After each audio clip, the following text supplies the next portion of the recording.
The wine is very good. The steak is very good. There are worse places to be stuck through quarantine. Nice. Cool. Cool. Hey everyone. Jonathan's in Ohio, Rick in Salt Lake City, Rob in Baltimore, Almar in the Netherlands. Awesome. Stormy in California, Jeremy in Romania. So, all right, very cool. So we'll get started in just a few seconds. We're a few minutes past. Maybe we'll dive in now. So real quick, some housekeeping before we dive into our talk today. If you have any questions at all, please feel free to use the Q&A section on this Zoom webinar format. Please feel free to ask any questions you have at all. We'll get them covered either during this talk or at the very end, depending. If you, and yeah, let me know if you have any questions there. You can also, we'll also have this chat open, so feel free to join us in the chat as well. And with that, we'll kick things off, and I'm gonna make sure I'm recording this. Awesome. And our guest today is Ryan Wardell, who can give a better introduction of himself than I could. But our talk today is about getting customers using cold email outreach. And with that, I'll hand things off to Ryan. Thanks, Andy. Much appreciated. Hi, guys. Hope you're all having a good day today. What I'm going to be talking about today is really a crash course in the most important part of a business, which is getting more people to pay you money. So I'll talk about cold email outreach, why I like it, how to use it. I'm going to go through, this is quite a tactical talk, so I'm going to show you some examples of subject lines that have worked really well for me in the past, some examples of email copy that's been really effective. I've got some other tips and tactics in there along the way. The other thing that I'm going to do as well, just because this is the way webinars go, right? I have found a subject line that works really well, especially if you're targeting busy people like CEOs, business owners, stuff like that. It's been working well in my business recently, so I'm going to share that one, but right at the end. So you do have to stick all the way through the presentation until I tell you what it is. And Andy, I'd hate to ask this of you, but would you mind not cutting that bit out of the recording? So the only way you're going to be able to see it is if you stick to the end of this webinar. Okay. Yep, I'll do that. Cool. Alrighty, guys, just before we kick things off, are we able to set up a poll or something here? It'd be really interesting to see. So a lot of the tactics that I'm going to discuss today, so if you imagine there's a spectrum. So in the middle, you've got people targeting small and medium-sized businesses. At one end, you've got people targeting big enterprises, and at the other extreme, you've got people targeting consumers. So can you put a poll together and ask people if you're B2C, if you're targeting SMBs, or if you're more enterprise focused? Maybe drop that in. All right, that'll take a second. Cool. So B2B, SMBs, B2C. All right, and this will pop up in a second. Awesome. So yeah, if you guys wouldn't mind dropping that in there. The reason I bring that up is most of what I'm going to focus on today is really targeted at SMBs, but if you are focused on the enterprise, all the same principles apply. You just want to spend a bit more time personalizing your emails and being a bit more targeted with them. So you send fewer emails, but they're higher quality. If you're going after consumers though, just bear in mind that it's against the law, CAN-SPAM and GDPR, to reach out to consumers directly without their permission. However, what you can do is you can use these same principles to reach out to influencers, partners, YouTubers, anyone who has an audience that is the people you're trying to target, and you can reach out to them and partner up with them. I had when I was running a marketing agency, we had this one important partner, and I think they sent us like 50 grand's worth of consulting work in the space of a few months. The partnerships are really powerful, and you can use exactly the same tactics when you're doing that. So cool. Alrighty. So we have the poll open. If you haven't responded to it yet, please do so now. This is a real super interactive webinar. So please, if you look on the screen, there should be a poll there for you. All right. Cool. And we'll close this out in just a few seconds. 3, 2, 1. All right, the poll is closed out. And what are our results? Most people targeting B2Bs and SMBs. Fantastic. It's good to see. Good to see. All right, let's get into it. So this is me. My name's Ryan Wardell. I'm from Australia. If the accent's confusing you, but I'm in Argentina at the moment for all sorts of reasons. So I've built 3 different businesses using cold email outreach. So the first one was a software business. Sold that in 2012. It was a big enough exit to go and sit on the beach for a few months, but not a big enough exit to go and buy a Lamborghini. So I got to go and do it again. I ran a marketing consultancy based in London for a little while. We did a lot of cold email, both to grow our own business, and we also did on behalf of our clients and helping them grow theirs. These days, I run a business called Startup Source, which is an online community for SaaS founders, as well as a done-for-you cold email service, again, for SaaS or companies targeting SaaS. So the reason I bring this up is what I'm about to show you in this presentation today works for a whole lot of different use cases and a whole lot of different businesses. So I built a software business, I built an agency or a consultancy, and I built a community all using these same tactics. So it is quite flexible, what you're about to learn in the talk today. And so it doesn't really matter what kind of business you have, as long as you're targeting businesses, B2B, this is going to work well. And if you're targeting B2C, again, you can reach out to partners and adapt these same tactics there. If you do have any questions or you want to connect with me, there's my email address, ryan@startupsource.com, or feel free to connect with me on LinkedIn as well. If you've got any questions or you want to clarify anything, let me know.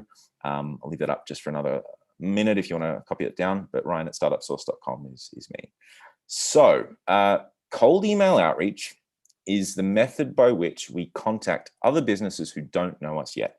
So we're taking the initiative here. They don't know who we are. They've never heard about us or heard from us in the past. So we're taking the initiative and we're making the first move here.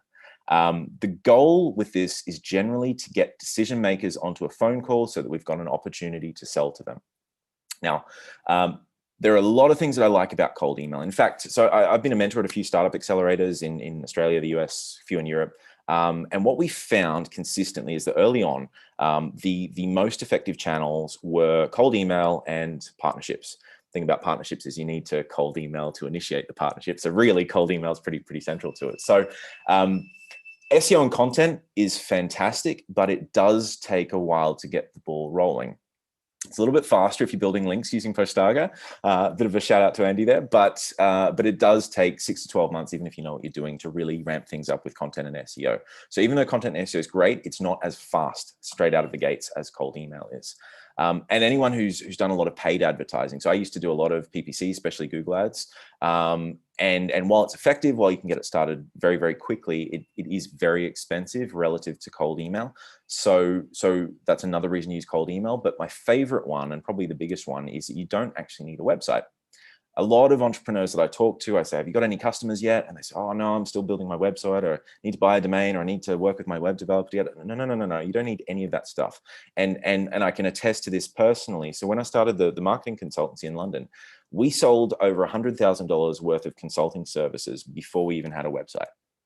So you don't need a website to do this. The whole point is you're emailing them, you get on a phone call, and then you can do business straight away. You don't, a website is nice to have, but not essential in there at all. So don't let that be a barrier to you. And if you are just starting out in business, cold email might be a really good way to get your first initial customers, get some testimonials, build up some traction. And then when you launch the website, you've got something to work with there. So I just want to throw a few stats at you. This is, depending on what you read, the industry standard performance for email. So open rate is 18 to 24%, and the reply rate is usually less than 3%. I've seen a lot of businesses that don't even hit these numbers, and that can be quite dismal because you've got to go to quite a lot of effort. Imagine if you're sending out 100 emails and only 24 of them are getting opened, and so even fewer people are even reading it. So using the process that I'm going to show you today, you're able to get much better results from that. So as I mentioned, part of our business is we have a done-for-you cold email service. What we typically aim for with our clients is an open rate between 60 and 80%. I've got one client at the moment who's laughing. He's doing very well. He's got an open rate that's above 90%, which is which is kind of crazy, and I'm pretty proud of that one. But 60 to 80% is pretty good in terms of open rates, and a reply rate of 5 to 20%. If you can hit those two numbers somewhere there, even at the lower range, 60% open rate, 5% reply rate, that's generally enough to scale up this process, and it's generally profitable. So you can keep on sending out more emails, getting more clients, and growing your business in a scalable way. So this is Startup Source. This is my business. So as I said, on one side of the business is a community for SaaS founders based outside of Silicon Valley. I built this primarily using cold email outreach. We had some people come from Facebook and a few referrals and stuff like that. But the bulk of the members who were in there came because I reached out to them via email, got them onto a phone call, told them what we were doing, got them excited about it. And lo and behold, they ended up wanting to join. If you are running a SaaS company and you want to have a chat about it, please feel free to drop me an email. And what came of that is that a lot of people in the group were saying, hey, look, I want to do cold email. And I told them how to do it. And they said, that sounds great. I don't have time. Can you do it for me? So we recently launched a done for you cold email service as well. And that's how that came to be. More recently, we've put together a course on cold email outreach that's a lot more affordable than getting us to do it. So you've still got access to all the same templates that we use, subject lines, open rates, all the tricks and tactics that we use ourselves. It's just that, if you're the do-it-yourself type, this is probably better for you. It's normally $147. There is a bit of a discount that I'll share with you later on. This is what we're going to cover in this. So the preheating method, when I talk about preheating, that's a specific tactic that utilizes LinkedIn and social media in addition to cold email to get you even better results. But yeah, so there's kind of a 5-step process here. We start with targeting, work through to setup and preheating. Then we get around to actually writing and sending the emails. Then there's a process in terms of following up. And then finally, we do all this correctly. You end up on a sales call with the client and you've got an opportunity to sell to them. So if you go to preheatingmethod.com, you're interested in doing a course, you can save yourself a bit of money if you use the discount code vertical21, all in capital letters. So you get $50 off. But again, most of what I'm going to cover today is a very stripped down version of what's covered in the course. It's quite a long course, like 6 hours of content in there. So we don't have enough time to cover all of it today. I'm going to try and hit some of the main points. But if you are interested in exploring that further, I'd encourage you to go to preheatingmethod.com, whack in that discount code, save yourself some cash, and start building a scalable, repeatable cold email outreach system for yourself. Okay, so let's get started. So a lot of people I talk to, and I say, oh, have you tried cold email? They say, isn't that just spam? And I think there's a really important, clear distinction we need to make between what is cold email and what is spam. So cold email is highly targeted, it's personalized, but above all, it is useful. We're not reaching out to everyone. This isn't a spray and pray kind of approach. We're only targeting people that we think we can legitimately help. We're trying to present what we can do in a way that's very easy to understand, easy for them to make a decision about.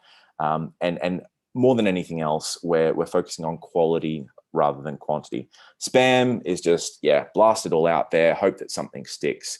And over the years, everyone's been making it harder and harder for that to get into the inbox. If you try the spam, spray and pray approach, it just doesn't work anymore. Cold email still works, and it will work for the foreseeable future. That's how most B2B business is transacted. Someone's got to make the first move, so you've got to send an email out to initiate some kind of relationship with that person. Spam doesn't work. So if you're not targeting your emails correctly, if you're not bothering to personalize them, if you're not bothering to have a relevant, compelling offer in those emails, and you're just blasting out and focusing on volume rather than relevance, you're not going to get results. If you focus and take the cold email approach, you will. And I know this because I've built three different businesses using cold email, so I know it works. There's really 3 pillars that we're going to cover today. And if you imagine a tripod with 3 different legs supporting it, the key thing to bear in mind here conceptually is that if one of these legs is a bit weak and it collapses and it falls over, the whole thing is going to fall over. So you do need to get all 3 of these things correct. The first one is relevance. So what that means, like I said, we're not blasting out to everyone. We're only focusing on the people that we legitimately think we're in a good position to help. The second one is deliverability, which is a series of steps that you can and actions you can take to give yourself the best chance of landing in the inbox where people are going to see your email rather than going into the spam folder. A lot of people that I talk to, I say, have you tried cold email? And they say, oh yeah, I tried it. It didn't work too well. And I say, okay, well, show me the email that you wrote. Did you do all the setup stuff? Did you do all the warm up stuff? And they say, oh no. And so what's happened is they haven't really tried it properly because they spent all this time writing this big, long, complicated email, and then it's gone straight into the spam folder. No one's ever seen it. No one's ever responded to it. And so they think cold email doesn't work. It's not the case. It's just that they didn't do the deliverability stuff right. And it's really important to get right. I'm going to gloss over that one a little bit, and you'll see why a little bit later on. But the TLDR version of that is that Postaga actually handles a lot of that stuff for you automatically. So when I go through it, I'll show you like what you would need to do if you were, trying to do it manually or trying to do it yourself. So Postaga is going to save you bucket loads of time when it comes to doing all the deliverability stuff. And the third pillar here is the messaging itself, which is what subject lines are going to get people to open my emails and read my emails. What can I put in the email content itself that is going to get people excited and get them want to reply, want to get on a sales call with me, want to take further action. We'll go through all that in just a moment. So let's talk about relevance first of all. Very first step is you need to know who your customer is. And this is why that whole spam, spray and pray approach, just, scrape a list of 1 million emails and start blasting it doesn't work anymore. So what you really need to do is think about your ideal customer profile, ICP. So what that actually means from a cold email perspective is how big are these companies that we want to target? Whether you look in terms of revenue or employees or some other metric, but how big are they? Which industry or sector are they in? Who is the decision maker? Now, as you go towards bigger and bigger companies and go more towards the enterprise end, you'll find that there's often multiple decision makers involved in that buying process. So if you're an agency, you might reach out to the marketing manager, but there's also, the CTO is also involved as well because they've got to do some development work, and maybe they've got a financial officer who's got to approve it, or the CEO's got to come in and approve it. So you might have multiple people involved in that process. So figuring out who all the decision makers are is really important. And finally, and this is probably the most important part, is what problems or pain points do they have that you can solve for them? And you need to have a really clear and compelling way of answering that last question, because when you're sending an email out to someone who doesn't know who you are, doesn't have a whole lot of trust, has never heard of you before, doesn't know if you're legitimate or if you're just some scammer, some Nigerian prince.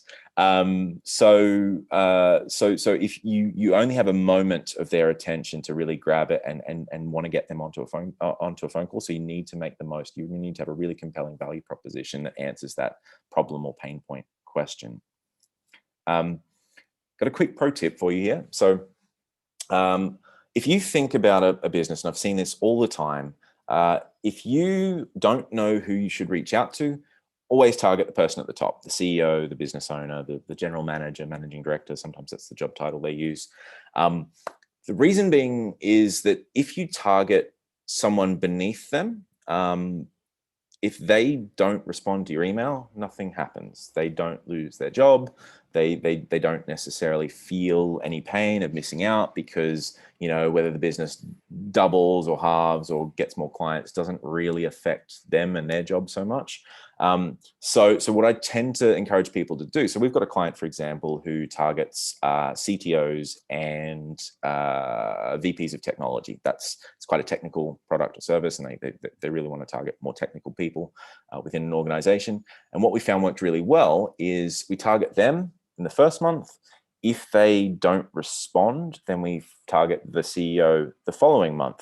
And often what you'll see is the CEO will then forward it on to the CTO or the VP of technology or the person we emailed originally, and I'll say, hey, this looks interesting. Can you please get on a call and talk about it? So you're giving yourself another opportunity. Quite often bouncing up to bounce down to the person you really want to talk to is more effective than going directly. So try both. One other thing, if you can possibly avoid it, try to find an actual person's email address and send to that, rather than generic email addresses like info@, support@, hello@, sales@, that kind of stuff. The reason being is that often those kind of generic email addresses are monitored by multiple people, and they might be further down the org chart. They're not able to make a decision. Whereas if you target the decision maker directly, you're able to get a better response from them. Sometimes it's unavoidable, especially in e-commerce. What I've been seeing lately is a lot of people just have like support at, and that's the only email address they've got, and that's the only email address you can use. But if you can, try and get a person's name. The other pro tip here is don't bother trying to sell to people who don't have the money to afford your product or service. I was talking to a guy recently who had an SEO agency, and he wanted to target like local restaurants and small businesses. And I said, okay, like, do they have a few $1,000s a month spare to drop on SEO services? And he said, oh, okay, maybe what I'm offering is a little bit too expensive for them. And like, okay, well, like there are restaurants who can afford this, but target those restaurants. That's where the company size comes into play. So when you're doing cold outreach, make sure that you're aligning. I'm only reaching out to people who need what I have to sell and they can afford it. Otherwise, you're just kind of wasting everyone's time. So yeah, again, target it based on company size and focus on people who can actually afford what you're selling. Okay, so when we're actually building a list, there's 4 ways to do it. So you could buy a list, which I don't recommend.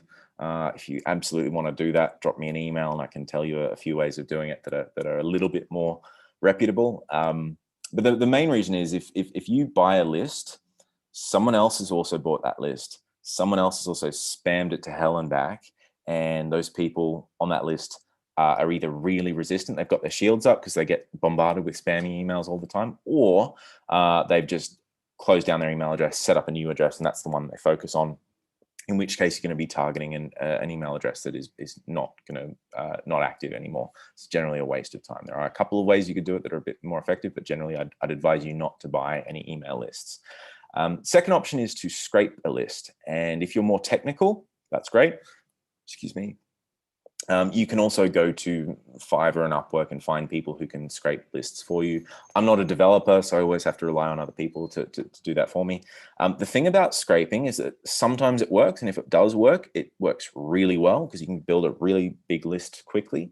Often it doesn't grab the information that you need to really personalize things effectively, or it's incomplete. So it might grab all the information, but maybe the email address is just a hello at, support at, or something, and you really need a person's name.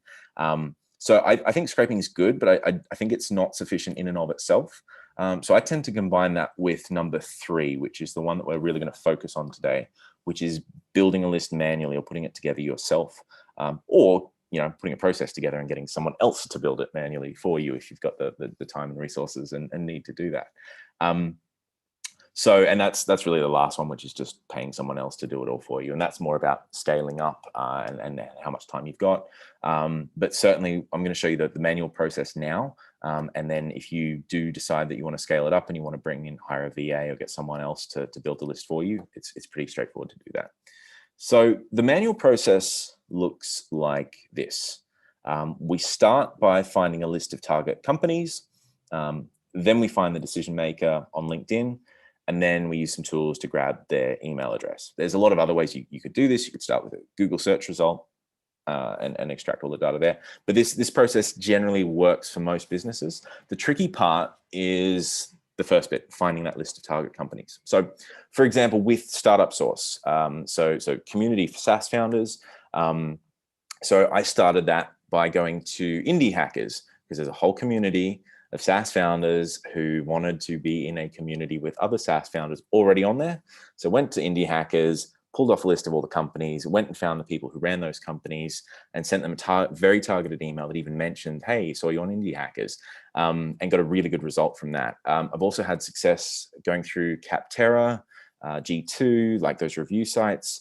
You could go to AngelList or Crunchbase and pull off a list of like recently funded tech startups. That works really well as well. But you will find directories of companies. If you're targeting agencies, there's a website called Clutch that's really got a list of a whole bunch of agencies all around the world.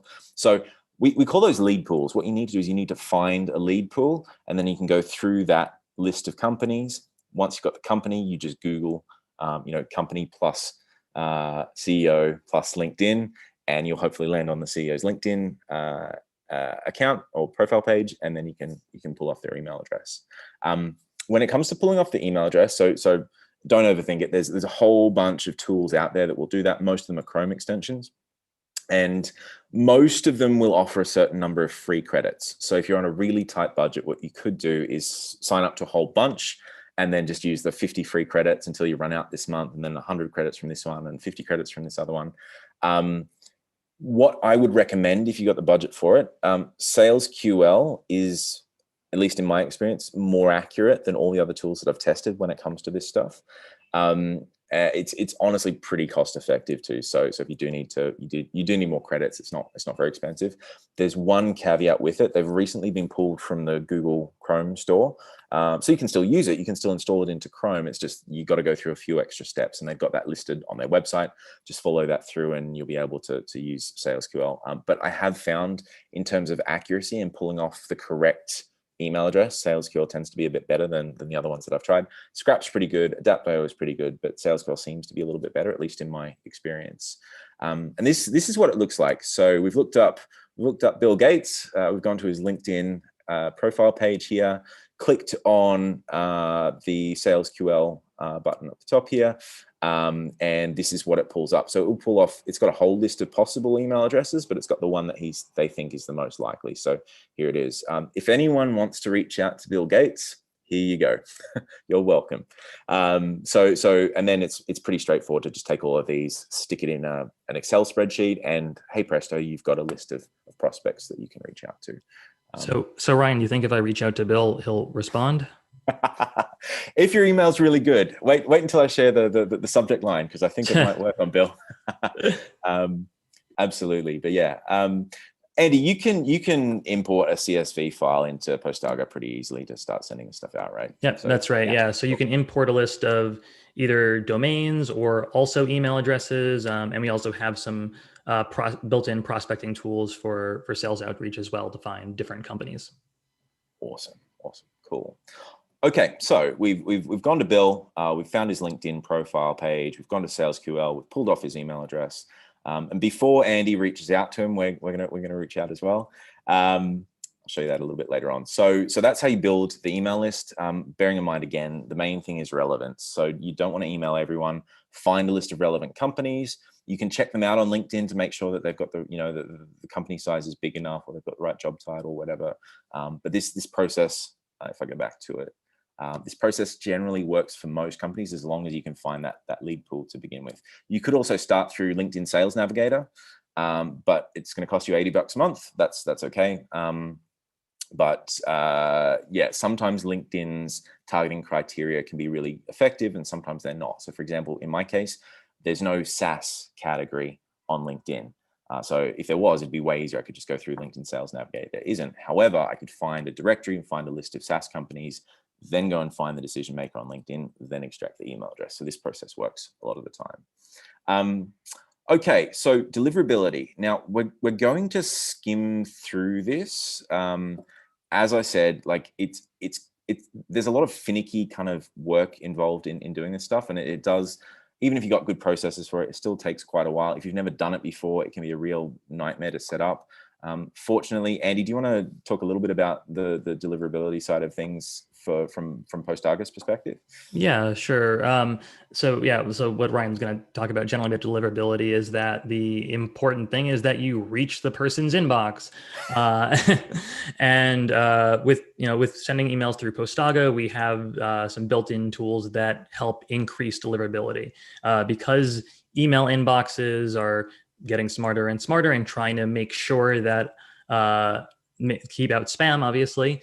There are different methods that you can employ to over time increase the likelihood that your emails land in people's inboxes rather than get filtered out in spam folders. Like, for example, if you have a brand new email address and you start sending out thousands of emails right away, that's going to look suspicious to mail servers and things like that. So with Postaga, for example, we ramp up the amount of emails that get sent over time, which significantly increases your deliverability and makes sure that you actually land in people's inboxes. And the number one rule there is if you don't land in the inbox, nobody sees your email. You could have the world's best email that's ever been written. And if nobody sees it, it doesn't matter. It's not going to get you any results. So deliverability is really, really important. And like Andy said, deliverability really means doing everything we can to get the emails to land in the inbox rather than the spam folder. So there's a few things you need to do. Set up on a secondary domain. You could then got to send through G Suite because you'll have better deliverability out of the gates. Again, all this stuff, like it's all taken care of by PostArga, so I don't really need to labor the point too much, but just to give you an indication of what's involved if you were not to use PostArga and all the hoops you got to jump through. And you do need to jump through these hoops. Otherwise, like I said, you're going to write the world's greatest email and nobody's ever going to see it because it's not going to land in the inbox. DKIM, DMARC, and SPF are DNS settings that you add in. And warming up the domain is that slow, gradual ramp up. Like Andy said, if you buy a brand new domain and then on day 2, you send out 10,000 emails, that's going to look suspicious as hell. So you do need to ramp up slowly. What you're effectively doing is showing that you're using your email address the way a human would, not the way a spammer would. So this is with secondary domains. The reason you would set this up is to keep it at arm's length from your main domain. So I've got Ryan@startupsource.com. I don't send cold emails from that. The reason is if anything were to happen and I was experimenting with some new cold email tactic and it blew up in my face, all the legitimate emails that I send from Ryan@startupsource.com would go straight into the spam folder. And then, I'd have to maybe buy a new domain, move the website across, and all this hassle. And you don't want, you don't want receipts or invoices coming and landing in the spam vault. All sorts of bad things are going to happen. So for security's sake, I usually recommend setting up on a secondary domain. So the reason you set up on G Suite or something similar is because you start off with a higher level of trust. There's a reputation score and all sorts of stuff that goes into these metrics. SPF, DKIM, and DMARC, this is what they stand for here. Don't worry, there's no prizes for memorizing exactly what they are. Basically, all you need to do is copy and paste some stuff into your DNS settings to set all this stuff up. But it's just another thing that you've got to do. And if you're not super technical, it can be a bit frustrating. Google's instructions on how to do this are not great. You can tell they were written by an engineer. No offense to all the engineers out there. We love you, but it's not the most user-friendly for us non-technical people. So this can be a little bit tricky to set up otherwise. And then we've got the warm-up thing. So if you were to warm up manually, the way you do it is you'd want to sign up to 4 or 5 email lists so you're receiving emails. Then you start sending out some emails manually to your friends and family and tell them, hey, look, I'm warming up a new email address. When I send you an email, can you please reply to it? It doesn't have to be a massive reply. 2 or 3 sentences is enough, but you want to start off, maybe you send out sort of 5 emails a day, and then the next week you ramp it up to 10 emails a day, and then the following week you ramp it up to 20 or 30 emails a day.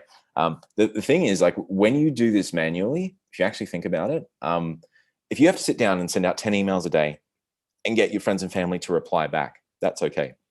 If you're sending out 40 emails per day and getting friends and family to reply, that turns into a lot of work. In the past, I've paid VAs to do this stuff for me, and it ended up being really expensive and really time consuming. So it is really nice when there's an automated way of doing this. So I really like the fact that PostArga does that now. So so just to give you an indication of what would be involved if you were to go down and try and do this yourself, which I don't recommend anymore. Try and use a tool to do it. We're going to talk about messaging now, and this is probably the bulk of what we're going to talk about.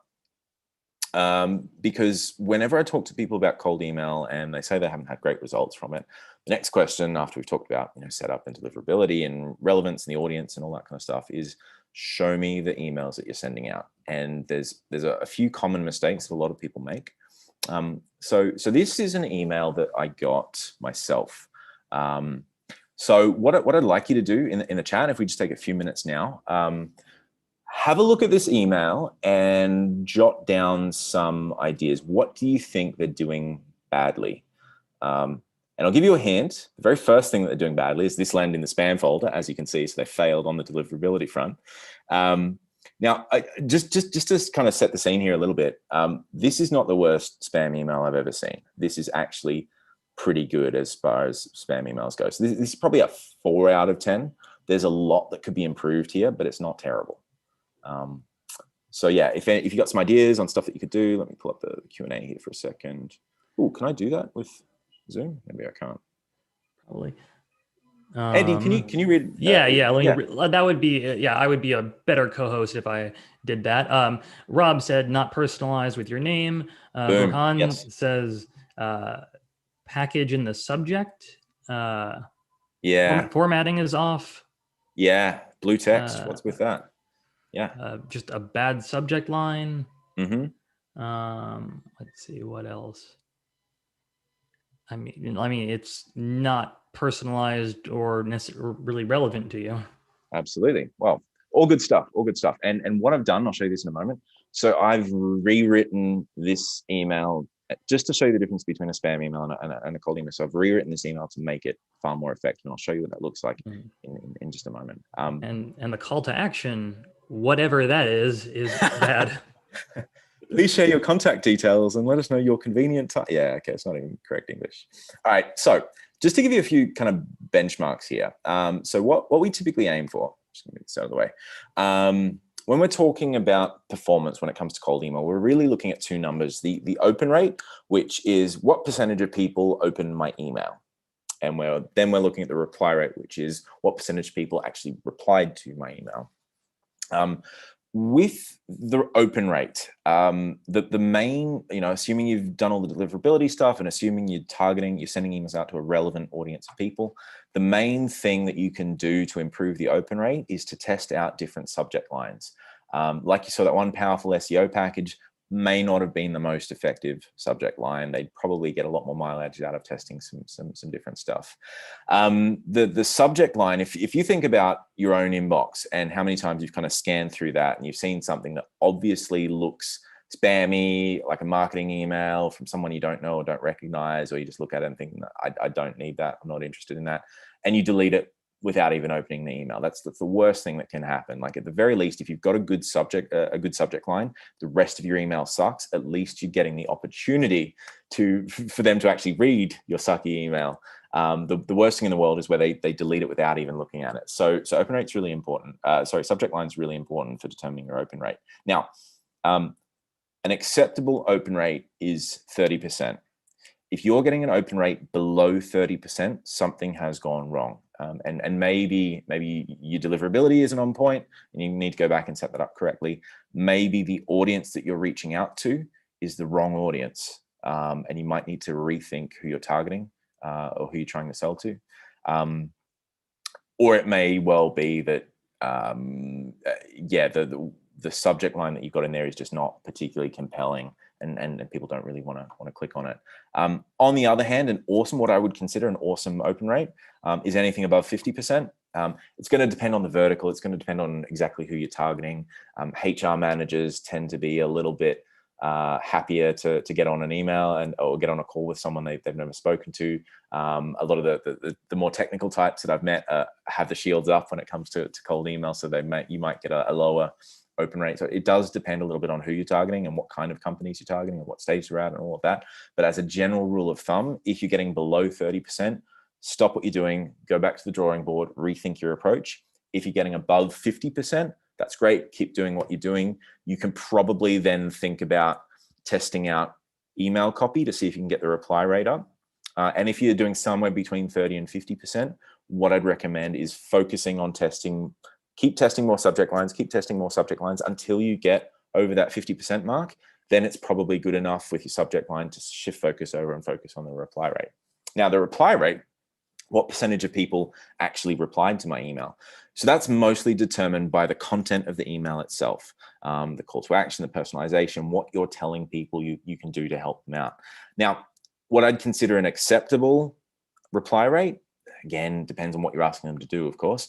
If you're asking them to get on a phone call with you, it's a much bigger ask than getting them to join a free Facebook group or to download something for free. So, your mileage may vary there, but an acceptable open rate, if you're asking for them to get on a phone call, is at least 5%. An awesome reply rate is anything above 10%. So again, if you're kind of getting less than 5%, maybe you need to reconsider what you're offering. Maybe you need to work on your messaging quite a bit, test out something different. Maybe you need to try something a little bit left field, like put some links in there to some stuff, or put a video in there, or put something else in there that's a bit more engaging, or work on your copywriting skills. if you're getting somewhere between 5 and 10%, you're on the right path, and you just need to keep on testing until you can get above the 10% mark. I have actually a question here. Yeah. Have you done much experimentation with personalized images or personalized videos inserted into the mails themselves? I know A little bit. there are some tools out there, and some that we may be integrating with in the near future, that do that. Have you seen differences in reply rates based on like hyper personalized content like that? Yes. So I've got a few interesting anecdotes there. The one thing to bear in mind. So the more links you include, the more images you include, the more videos and stuff you include, some mail servers are going to block that. So if you're reaching out to banks or something like that, where there's a lot of security, cybersecurity firms, stuff like that, I'd probably stick with a plain text email, just because you got the best chance of getting through. The more stuff you go adding into your email, even though it's probably going to improve the reply rate normally, it also runs the risk of getting blocked. So just like test it out, but it really depends on the industry that you're targeting. I've got one client at the moment that's doing a partnership campaign for them, and they've had, I think they got so what he did was a short video that was just a generic video. It's just like, hi, my name's Bar. This is what we could do for you. And it runs for about 40 seconds or something. Not personalized, doesn't mention the other person's name, doesn't do the logo thing on the front. And that's been really effective for him. I think he's had like 12%. So out of every 100 emails that he sent, he's booked 12 meetings. So he's doing really well out of that. As a general rule of thumb, having personalized images is really effective, just bearing in mind that marketers ruin everything. So if you're targeting a vertical that has seen that, it comes across as a bit of a gimmick sometimes. If you're targeting a vertical that hasn't seen that, hasn't been exposed to that, then it'll be really more effective. So I'm a big fan of personalizing images and stuff like that. Just don't lean on it as a crutch. Like if you have a really awesome plain text email with a great offer and a great call to action, that's still going to outperform a crappy email with a crappy call to action and a crappy offer that happens to have some, kind of fancy stuff in. So I had someone do this tactic on me that worked, that I was like so impressed by, where there was like a video that on like a piece of whiteboard said, "Hey Andy," and then I clicked the video, and the guy in the video said, "Hey Andy, thanks for opening this video," and then like had like a mini pitch to get me on a call. It was like a little 30-second video, and then I took the call and I said, "How did you do this?" Because like you said my name on the video, and it was like very personalized. He said, "Here's the deal. I'm reaching out exclusively to people named Andy. I have a 30-second video for just people named Andy. I have a 30-second video for people named John. And I have different campaigns just based on first name." And man, that was impressive. That got me on the call. And at the other end of the spectrum too, so my marketing manager has another business, she's selling a course or something, so she's looking for partners at the moment. And so she sat down for 2 days last week and just recorded a quick 30-second video and over again. But it was, "Hi John, hi Steve, hi Sarah, hi." She did that for like 200 different, and it's not, you can like sort them out because there's more than one Andy on the list, there's more than one John on the list. But even so, she spent hours and hours and hours doing that. But the results are phenomenal. So if you are going, I think with all this stuff, if we talk about that spectrum that I mentioned at the start, so the more you're going towards the higher value a client or a potential partner or someone is, the more time you can afford to spend on personalization. If you're going after really small business owners that might be worth maybe $500 to you over their lifetime, is it worthwhile sitting down and doing a unique video just for them? Probably not. So you might be able to get away with, coming out the most common names. What you can also do is have like an intro bit, and then it cuts to something else, and then you can just film that bit, and that's kind of static. That's the same for all of them, and you just film the intro bit, stitched onto the other one, or get a video editor to do that. You can do all of these things. I mean, at the end of the day, these are like the 1%ers that will take an excellent email to being godlike. It's not going to make up for an email that sucks to begin with. So it's important to just keep that in mind. Hang on, I need to go to the next slide here. So let's talk about subject lines first of all. So a good subject line does three things. Number one, it arouses curiosity. It makes you go, ooh, I wonder what that did. I wonder what that is. I wonder what's going to happen if I click on that. I wonder what they mean. This is, you know, the classic clickbaity stuff. Don't do this, but classic clickbaity stuff, like, you know, the 7 ways to lose like belly fat or something like that. Number 5 will really surprise you, and you look at it going, even though I know it's clickbait, I still want to find out what number 5 is. So there's a few things that you can do there. But secondly, it feels human. And that subject line, so this is something we've been testing. There's a subject line that I'm going to mention at the end. It absolutely feels human. It does not feel like a marketing email at all. And the last one is it's personalized. A few people picked up on that when they saw that spam email before. No personalization in the subject line. Now, if you're going to use personalization, and I recommend that you do, again, if you're going to bury it in the email and not use it in the subject line, you're kind of putting the cart before the horse, because the way where it's probably going to make the most difference is in the subject line, so that they can click on it, and then you've got the attention focused on the email itself. You might have great personalization in the email, but if you neglect it in the subject line, it doesn't help. I've also, bear in mind, I've also had good success with emails and subject lines that weren't super personalized. I think like first name is pretty much standard for the course now. You sort of have to include that, but you know, there's infinite degrees of personalization that you go to. They're not always necessary, but as a general rule of thumb, it's pretty helpful. So here are a few subject lines that I've had success with in the past. So you've got the classic one. So the thing is, even though this is well known, used everywhere, almost a cliche, it still is effective. And that's quick question. I like to personalize it and put their first name first. I've seen like a slightly higher open rate whenever I've done that. But quick question is always a classic one. And generally, if we're testing out something new, that's usually one of the first subject lines that we'll test. Free for a coffee next Tuesday. So that's really effective. Now, here's the thing. You don't actually need to have any intention of going and meeting them for a coffee. You don't even need to be in the same city or the same country. The point is just to get their attention and get them to open the email. So you know, you could do that, and then they might say, oh yeah, actually I'd love a coffee next Tuesday. And then you say, oh, I'm really sorry, I'm going to be out of town that day, but maybe we can get on a call instead. It's fine. Don't stress too much about, you know, and certainly don't go booking plane tickets flying to another country to meet up for a coffee because you said you would. It's just there to grab their attention. This one here, now, just bearing in mind with subject lines, you don't have a huge amount of space to work with, so be really careful with this one. But do you need your value proposition at company name? Do you need more clients at Postago? Do you need more SEO clients at your agency? Whatever it is, that can be really effective. Hey, first name. So, hey, Bill. Hey, Steve.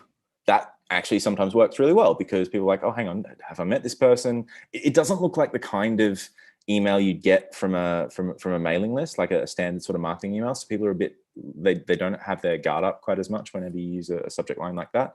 And this one is a little bit harder to pull off, but it's really effective when you do. So if you notice that there's an event that's happening or a conference, and this is more relevant pre-COVID, I suppose. It's a bit harder to do now, but if you can mention an event that happened recently that you're pretty confident they attended, you can generally find this out on LinkedIn.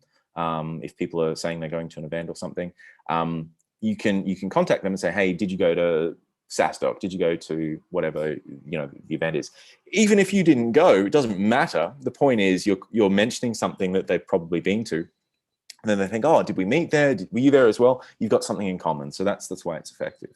A really good way to think about this is to think of your subject line like an ad. So I come from a PPC background. I've spent ungodly sums of money on Google ads and Facebook ads. And so you've got very limited space to work with. And what you're trying to do is you're trying to just grab their attention.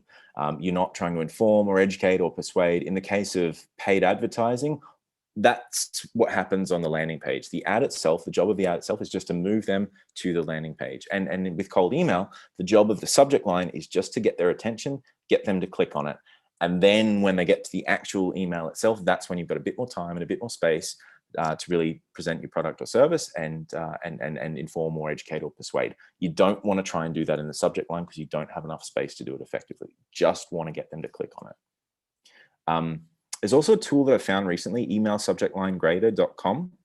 Now, take this with a handful of salt, because I've had subject lines that performed pretty poorly on email subject line grader and performed brilliantly when I actually tested them out.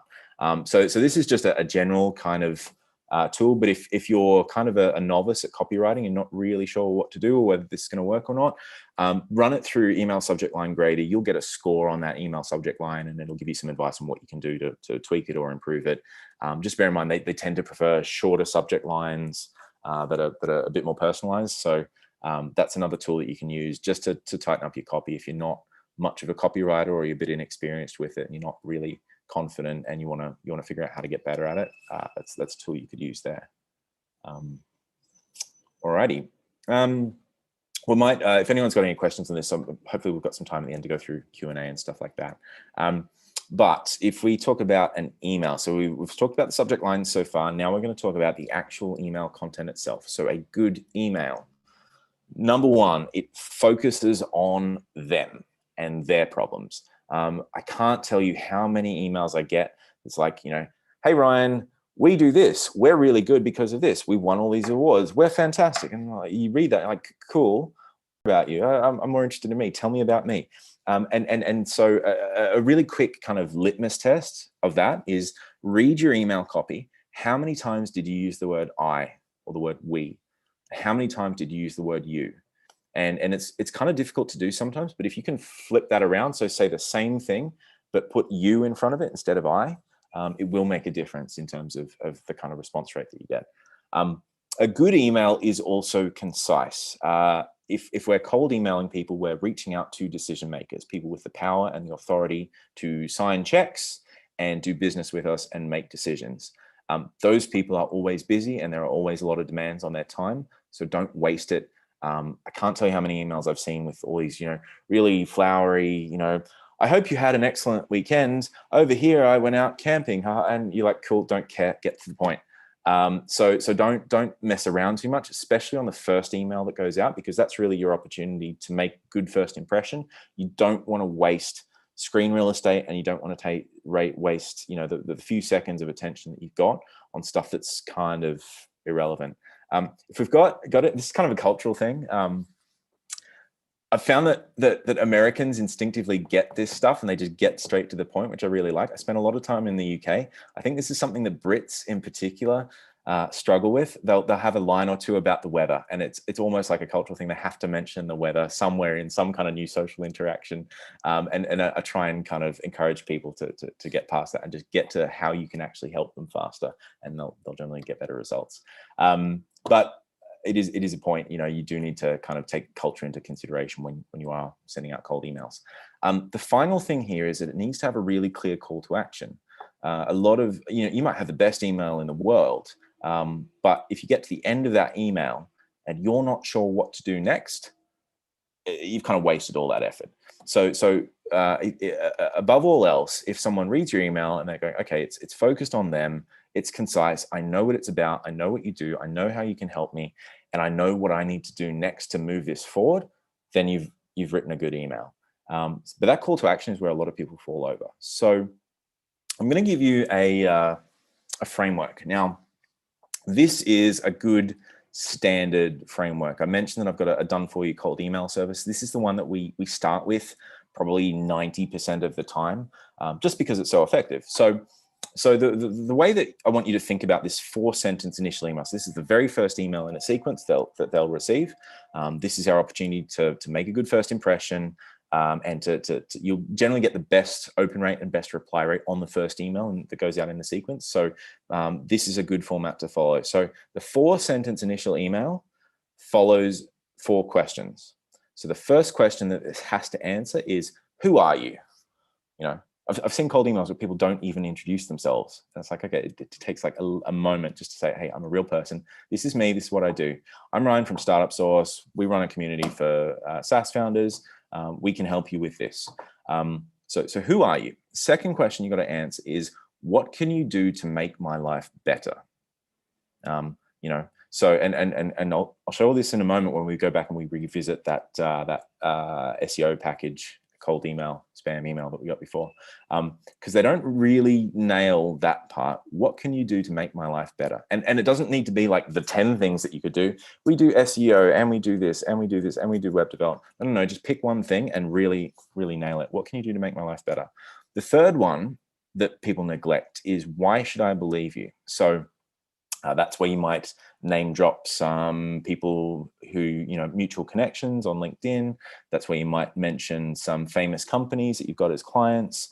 It's why you might drop some stats in there. You know, we've worked with 300 small business owners.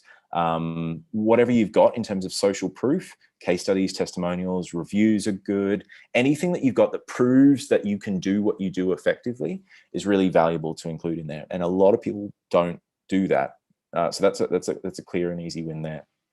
And then the fourth one here is, what do I do next? So in an email, who are you?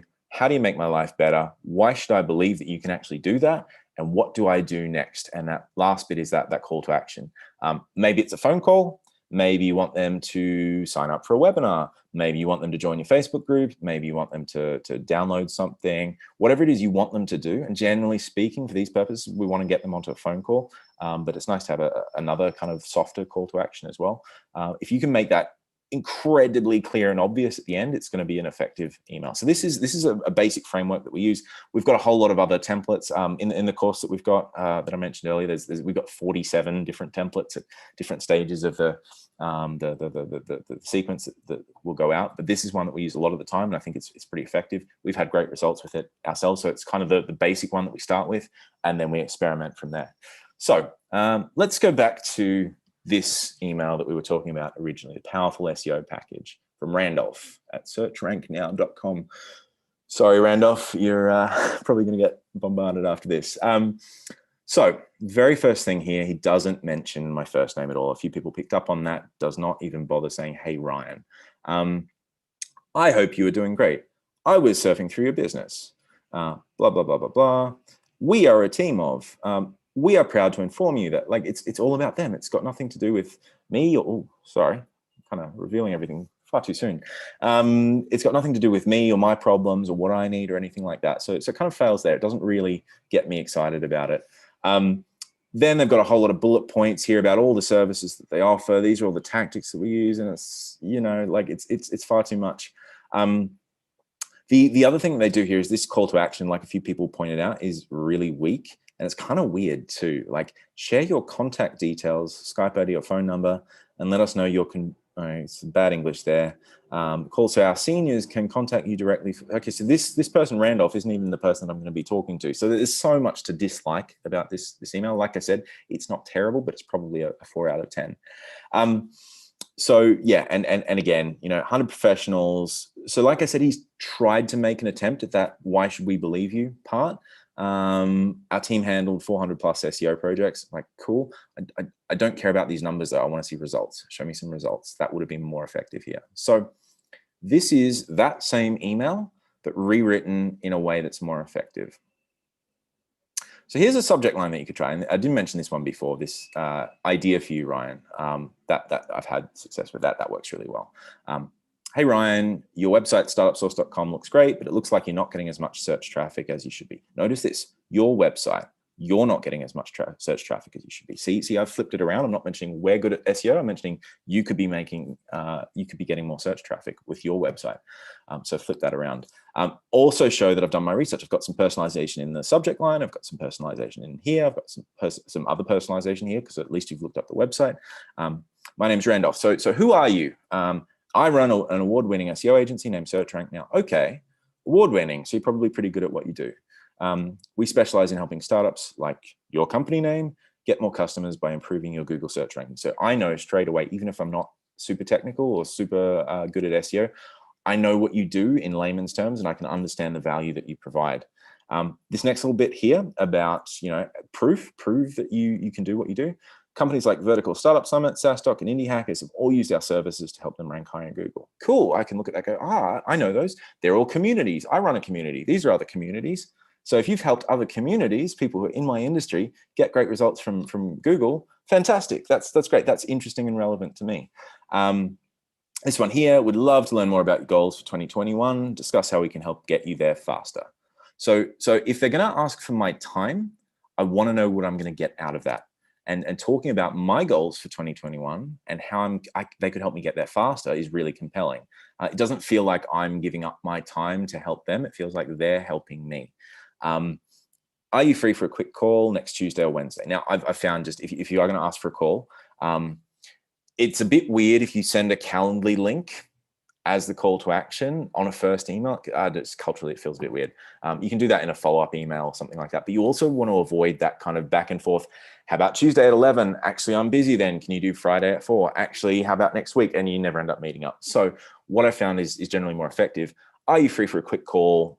Insert 2 days in the middle of a week, Tuesday, Wednesday, Thursday, towards the end of next week, whatever it is. They will reply back and let you know, actually, I'm busy on Tuesday. Can you do Friday at 1, whatever it is? And you say, look, here's my Calendly. Do you want to just pick a time that works for you there and send them your Calendly link? And generally, that's the most effective way I've found. The other thing here is he didn't do much with his signature. He just said, kind regards, Randolph. I know you can't, it's kind of cut off here, but that's all it said. Signature is a place you can do a lot of things with. So a link to his website would be there. Book a call with me. Even though it's kind of weird putting a link to your Calendly or other kind of meeting planner, meeting booker thing as the call to action, especially in the initial email. There's no reason why you can't have it in the signature down the bottom there. There's a few other cool signature tricks that we go into in the course. I'm not going to have time to cover it today, but there's a few cool things you could do there. The one thing to bear in mind here is the number of links. So as a general rule of thumb, if you've got more than 3 links in your email, especially the first one, that might affect your deliverability, and some mail servers might send you straight into the spam folder. So try and go a little bit light on the links and the images and all that kind of stuff in the initial email, at least, or test it out and see how that impacts deliverability. But what I've tried to do here is take what is kind of a spammy email and reframe that as one that is very targeted, very relevant, with a clear call to action, very concise. I haven't got all the bullet points here about all the various services they've offered. I've just picked one that I think will add the most value and grow them from there. One thing you'll notice though, the subject line here, idea for you, Ryan. I don't actually have an idea in here. You could put an idea in here and it would probably be even better. But the point is the subject line just exists to get me to open the email. By the time I open the email and I'm reading through all this, I'm like, oh, okay, this sounds kind of interesting. It doesn't matter whether there's an idea or not. Or maybe what you meant was you were going to get on and tell me about that idea on a phone call instead, whatever it is. So don't stress too much about using the subject line. Remember, the goal of the subject line is just to get them to click and open the email. So that's kind of the end. How are we going for time here? Ooh, we have gone over time. Sorry. No worries. I want to be mindful of everyone's time. If you got to jump off, we are recording this and we have some Q&A coming up that we're going to take as well. We got a bunch of really good questions and we're going to get to those shortly. So just quickly, so yeah, we sort of ran out of time. I'm really sorry about that. There's a whole bunch of other stuff that you can do with this. We spoke about image personalization, but there's preheating, there's decision maker day parting, there's mutual connection management. There's all this good stuff in there. We've also got a bunch of bonus materials in this course too. So if you are interested, head over to preheatingmethod.com, type in that discount code, save yourself some cash, and you can get all the course and all the templates and everything else that we've spoken about today. I can show you some templates and stuff like that, but we might open up to Q&A if we've still got some time for that, if anyone's interested. Yep. So we'll jump into Q&A now. We have some really good questions. Well, I guess the one question that I think is really good is like, how do you determine open rate? And related to that, are all of your cold emails coming from a platform like MailChimp, or are you using something else? Okay. Excellent question. So open rate. So open rate is determined. Okay. So at a core level, if I send out 100 emails, how many of them were opened? Now, generally you'll get that stat from whichever software tool you're using to send the emails out. MailChimp, ActiveCampaign, etc., all that kind of stuff is great for sending newsletters and blasting out to your existing email list where you've got their permission. It is against their terms of service to reach out to people who you don't have their permission. So it's not really designed for that either. It's the wrong tool for the job. So you I know probably, people who have done that. They're like, all right, I got a list, I'll import it into MailChimp. But like a service like MailChimp, those are designed for people who have already opted in to get emails from you. yeah. I think there's space for both. So I absolutely think like MailChimp's great if you want to use it for that purpose. But you do want a purpose-built tool. If you are going to do cold email outreach, probably better off with something like Prostaga. Is going to save you a bunch of time and make things much easier. You could just do it in Gmail yourself if you wanted to send things out. But if you're going to be sending emails at scale or at any kind of significant volume, you really want to be using something like Prostaga to do that. So what is vertical marketing? That's just the name of a conference. That's all it was. It's not a specific tactic or anything like that. It's just the name of a conference. How would you prospect if you are a web designer? Good question. Okay, so the problem with this is that there's a lot of web designers out there, and they all send lots and lots of cold emails out. And so it can be really difficult to stand out. What I'd recommend is, so think about what you can offer them that is not so time sensitive. So the thing about web design is like, you need it when you're about to build your website, and then you probably don't need it for a few years after that. So the window of opportunity you've got there is quite narrow. What I'd recommend that might be more effective is trying to reach out to partners. So go and reach out to other agency owners. So, reach out to other agencies that are not competing with you directly. Go and reach out to SEO agencies, PPC agencies, design agencies, and just say, hey, look, anytime you get new clients who are going to need web development, we can offer that. Here's what we can do. And then, you send out a few emails, you get some partners, but then you'll get a steady stream of work coming in. If you are going to do it directly, what I'd recommend you do is try and offer something like, hey, I noticed that you've got a few bugs on your website. Do you want to get on a quick call and I can talk you through how to solve those problems? Something that you can add value straight away. And that will make you stand out. The main thing that you want to do is, if they got 10 other emails from other web developers, it's impossible for that person to know, are you any good? Do you have a good track record? What do you do differently? But the one thing that you can do to stand out is to get in front of them and start building a personal relationship, because once they talk to you and they get to know you, there's a lot more trust there, and you're going to be the person that they want to deal with. Okay, code's not working. Burhan, can you, so you got to buy it first and then input the code.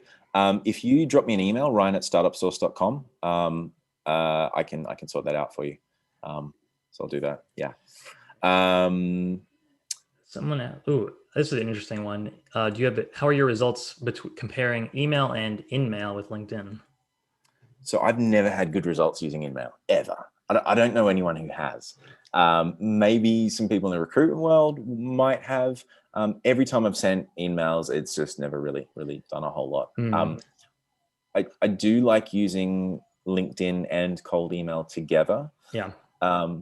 Well, actually, especially with some of the changes that LinkedIn's made recently, one of the things we're experimenting with is send a bunch of cold emails out first, because you can only send 100 a week now, 100 connection requests a week now through LinkedIn.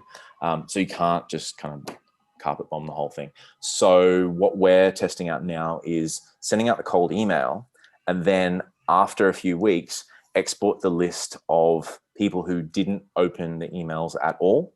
And those are the people that you send connection requests to on LinkedIn. That's a lot more effective. As for InMails themselves, I've never had great results with them personally. Can I drop my email address in the chat? A few people have asked for it. Yeah, I'll throw that in. So it's Ryan@StartupSauce. Yeah, thanks. Yeah. Okay. Yeah. And like I said, if you can't get that code to work or you run into any problems, just drop me an email and I'll sort it out for you. Cool. Okay. Are there any more questions here?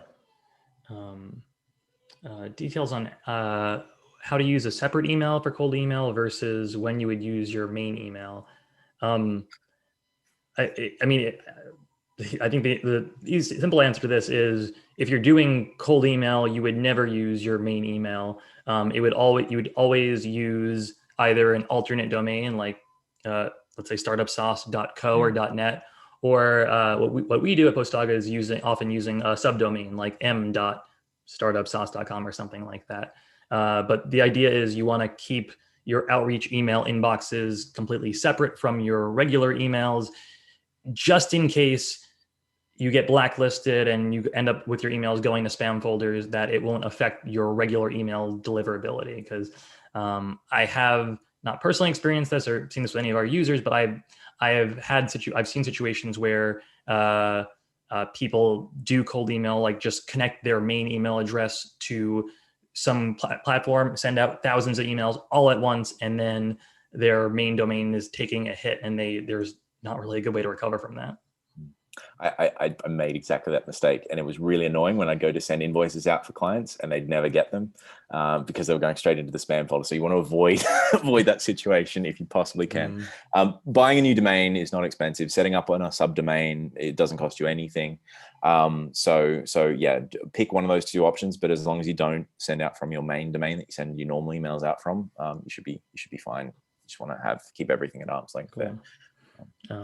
Cool. Next question, I guess, is how does Postaga fit in here? And can you talk about the done for you service? So for the Postaga community, this webinar is a resource for anyone thinking about doing cold outreach to find new customers for their businesses. Hopefully, Ryan's advice and insights here have given you some ideas for what you could do for prospecting and what you can do for your pitches.